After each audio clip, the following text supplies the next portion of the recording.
नमस्कार, स्वागत है आपका अपने चैनल बिहार ज्ञान चक्षु में।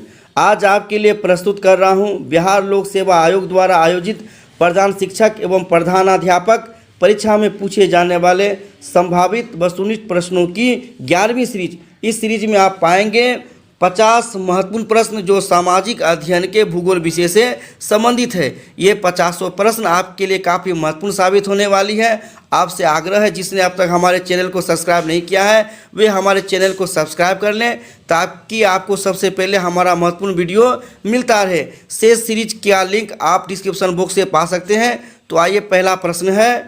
तो पहला प्रश्न है, जीवधारियों और वातावरण के बीच के पारस्परिक संबंधों के अध्ययन को क्या कहते हैं? तो उत्तर होगा पारिस्थितिकी। पारिस्थितिकी जीवधारियों और वातावरण के बीच का पारस्परिक संबंध का अध्ययन है। अगला प्रश्न है, मरुस्थलों में कम वनस्पति के लिए कौन सा जीवीय कारक उत्तरदायी होता है? तो उत्तर होगा प्राणियों द्वारा चारण।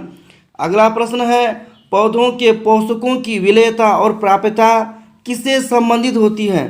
तो उत्तर होगा मृदा पीएच, मान मृदा का पीएच। अगला प्रश्न है, परितंत्र का महत्व किस पर केंद्रित होता है? तो उत्तर होगा ऊर्जा का प्रभाव एवं पदार्थों के चक्रण में। अगला प्रश्न है, किसी भी परितंत्र में ऊर्जा का स्रोत क्या होता है? तो ऊर्जा का सबसे बड़ा स्रोत है वो है सूर्य प्रकाश। सूर्य हमारी ऊर्जा का सबसे बड़ा स्रोत है।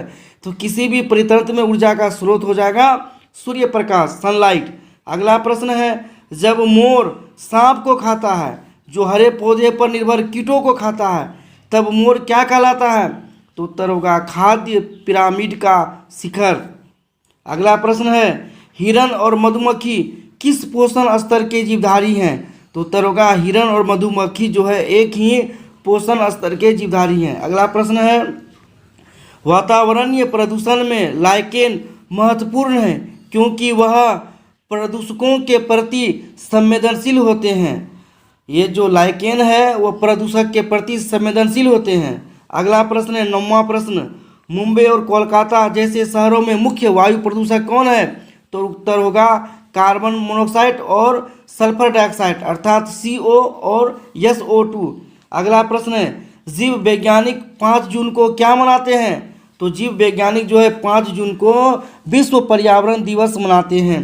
अगला प्रश्न है, वाहित मल के पुनः चक्रण द्वारा शुद्धिकरण के लिए क्या क्रियाशील होते हैं? तो उत्तर होगा सूक्ष्म जीव। अगला प्रश्न है, ग्रीन हाउस गैस किसे कहते हैं? तो ग्रीन हाउस गैस जो है कार्बन डाइऑक्साइड, क्लोरोफ्लोरोकार्बन, मीथेन और नाइट्रोजन ऑक्साइड को ग्रीन हाउस गैस कहते हैं। अगला प्रश्न है, वातावरण में किसकी अधिक सांद्रता के कारण अम्ल वर्षा होती है? तो वातावरण में जब नाइट्रोजन ऑक्साइड और सल्फर डाइऑक्साइड अर्थात NO2 और SO2 की मात्रा अधिक हो जाती है तो उससे अम्लीय वर्षा होती है। अगला प्रश्न है, सूर्य प्रकाश की पराबैंगनी किरणें अभिक्रिया करके क्या बनाती है? तो उत्तर होगा ओजोन अर्थात O3। अगला प्रश्न है, स्वेज नहर किन सागरों को मिलाती है? तो उत्तर होगा भूमध्य सागर एवं लाल सागर। स्वेज नहर भूमध्य सागर एवं लाल सागर को आपस में मिलाती है। अगला प्रश्न है, किस नदी को यूरोप के व्यापार की जीवन रेखा कहा जाता है? तो उत्तर होगा राइन। अगला प्रश्न है, पनामा नहर किन सागरों को जोड़ती है? ये जो पनामा नहर है ये प्रशांत महासागर और अटलांटिक महासागर को आपस में जोड़ती है। अगला प्रश्न है, यूरोपियन तथा एशियन देशों के मध्य कौन सा लघु मार्ग है? तो उत्तर होगा स्वेज नहर मार्ग।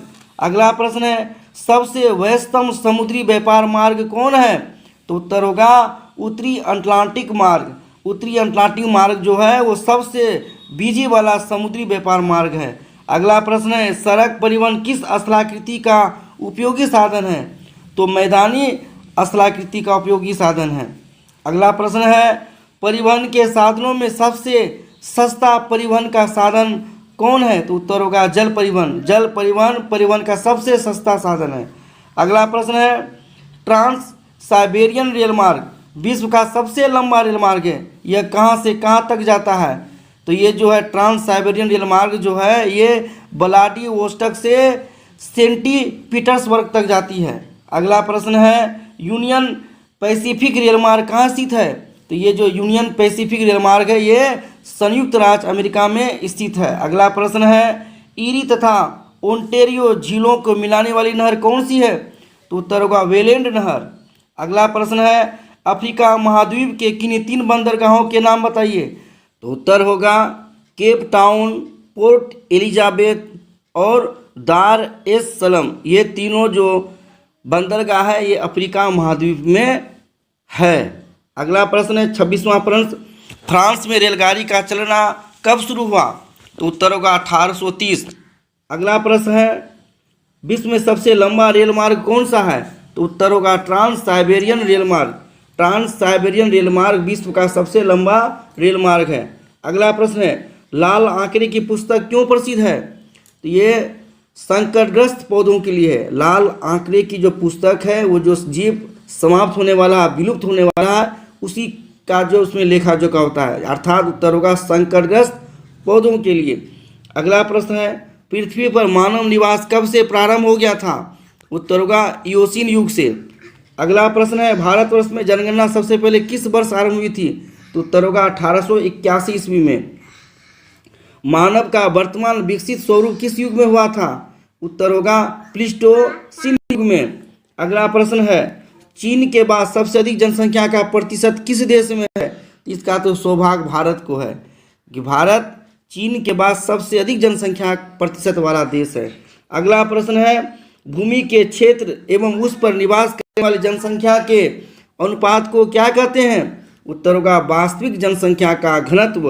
अगला प्रश्न है किस देश के वैज्ञानिक ने पृथ्वी के किनारे ढालू बताए हैं? मान किस देश का वैज्ञानिक जो है पृथ्वी के किनारे को ढालू बताया है? तो उत्तर होगा यूनान के जो वैज्ञानिक थे उसने पृथ्वी का किनारा को ढालू बताया है। उत्तर होगा यूनान। अगला प्रश्न है पृथ्वी को गेंद के समान गोल किस वैज्ञानिक ने बताया? तो ये उत्तर होगा कोपरनिक्स। कोपरनिक्स ने पृथ्वी को गेंद के समान गोल बताया। अगला प्रश्न है पृथ्वी को नारंगी की तरह गोल किस वैज्ञानिक ने बताया? ये न्यूटन ने बताया था। न्यूटन ने पृथ्वी को नारंगी की तरह गोल बताया। अगला प्रश्न है पृथ्वी अपनी धुरी पर किस दिशा में घूमती है? तो उत्तर होगा पश्चिम से पूर्व। अगला प्रश्न है पृथ्वी अपनी धुरी पर एक चक्कर कितने समय में पूरा करती है? तो उत्तर होगा 23 घंटे 56 मिनट और 4.091 सेकेंड में। पृथ्वी अपनी पूरी धुरी पर एक चक्कर लगाने में 23 घंटा 56 मिनट और 4.091 सेकेंड का समय लगाती है। अगला प्रश्न होगा पृथ्वी सूर्य का परिक्रमण कितने समय में करती है? तो पृथ्वी जो है अपने सूर्य का परिक्रमण 365 दिन 5 घंटे 48 मिनट और 45.51 सेकेंड में पूरा करती है। इसलिए हर चौथा वर्ष को लीप ईयर्स कहते हैं जिसमें 366 दिन होता है।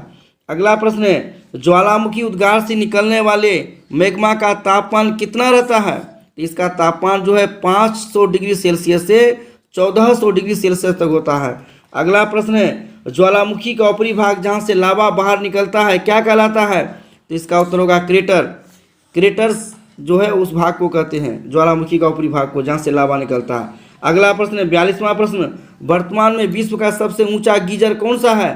तो इसका उत्तर होगा स्टीमवोट गीजर जो संयुक्त राज्य अमेरिका में है। अगला प्रश्न है विश्व में किस क्षेत्र में सबसे अधिक ज्वालामुखी है? तो सबसे अधिक ज्वालामुखी जो है वो है फिलीपाइन द्वीप समूह में।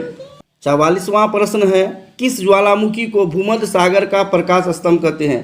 तो इसका उत्तर होगा स्ट्राम्बोली। स्ट्राम्बोली ज्वालामुखी को भूमध्य सागर का प्रकाश स्तंभ कहते हैं। अगला प्रश्न है भारत में दक्कन का पठार किस प्रकार के ज्वालामुखी से निर्मित है? दक्कन का जो पठार है वो दरारी उद्गार से बना ज्वालामुखी से निर्मित है। अगला प्रश्न है विश्व के 75% ज्वालामुखी कहाँ पाए जाते हैं? तो उत्तर होगा परिप्रशांत महासागरीय पेटी में। विश्व का 75% ज्वालामुखी जो है वो परिप्रशांत महासागरीय पेटी में पाया जाता है। अगला प्रश्न है ज्वालामुखी उद्गार के समय निकलने वाली गैसों में जलवाष्प की मात्रा कितनी होती है?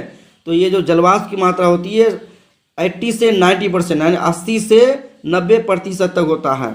अगला प्रश्न है भूगर्भ में जहाँ मैग्मा का भंडार होता है उसे क्या कहते हैं? तो उसको बोलते हैं काल्डेरा। अगला प्रश्न है ज्वालामुखी छिद्र को क्या कहते हैं? तो ज्वालामुखी छिद्र को बोलते हैं क्रेटर। अगला और अंतिम प्रश्न है भूगर्भ में पिघला हुआ शैल पदार्थ जो भूपटल की ठोस चट्टानों के नीचे मिलता है क्या कहलाता है? तो इसका उत्तर होगा मैग्मा।